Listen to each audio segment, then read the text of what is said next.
Good morning. It's 8:09. We're on your side with health news. You know, summer's quickly approaching. A lot of folks like to spend time outdoors. They were outdoors, I'll tell you what, over the weekend with the wonderful weather. However, being in the sun can be very dangerous, and extensive times in the sun, that can be incredibly dangerous if you're not taking care of yourself. Well, to spread awareness of the dangers of skin cancer, today, Monday, May 5th, is Melanoma Monday, and joining us today is Dr. Erica Rushing. She's a dermapathologist out of Greensboro at Aurora Diagnostics. And Dr. Rushing, thank you so much for being with us today. Thank you so much for having me. I want to ask this, having had basal cell and squamous cell myself, skin cancers, do you think most people are truly aware that if they're out in the sun, they're putting themselves in danger for these cancers? No, I don't think so. I think that we're so used to being out in the sun and we're so used to doing activities out in the sun that we don't really pay attention to how much we need to protect ourselves from the sun. We think about it when we go to the pool or go to the beach, but there are lots of other activities that we do out in the sun, including gardening and mowing the lawn and playing baseball, if your kids are out there, that we forget to put sunscreen on during those periods of time as well. And we really do need to protect ourselves because the UV rays from the sun are very damaging. All right. Tell us how they can be damaged. Tell us about these skin cancers. Well, basal cell carcinoma and squamous cell carcinoma aren't as deadly as melanoma. We can cure all of these if they're caught early. Melanoma, though, is particularly deadly. We diagnose melanoma almost 75,000 times a year, and they cause almost 10,000 deaths.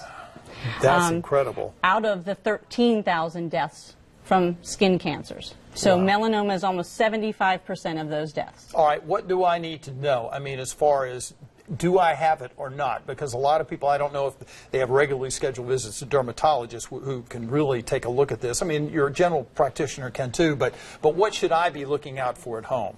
Well, the most important thing is to get to know your skin, because no one knows your skin better than you do. So you should be looking at your moles. And what we're looking for are changes in your moles.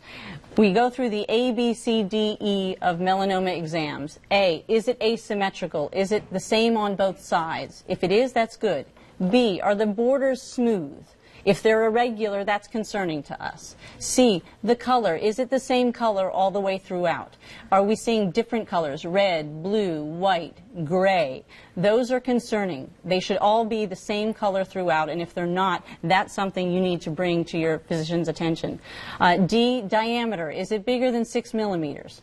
The size of a pencil eraser about is what we use as our gauge. If it's bigger than that, that's another concern. But the most important thing is evolving. Is it changing? And that's why knowing your own skin is really, really important, because you're the one that's going to know whether or not anything's changing.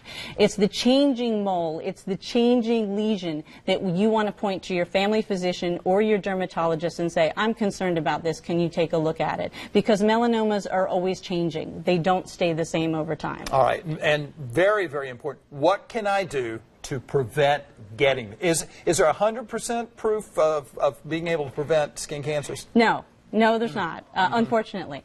We know the risk factors for melanoma, and there's some things we can't do anything about. We can't do anything about our family history. Right. We can't do anything about what type of skin we have.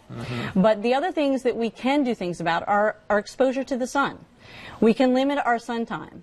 The hours between 10 and 4 are the most important times to try to stay out of the sun. Seek shade when you can. Stay under umbrellas.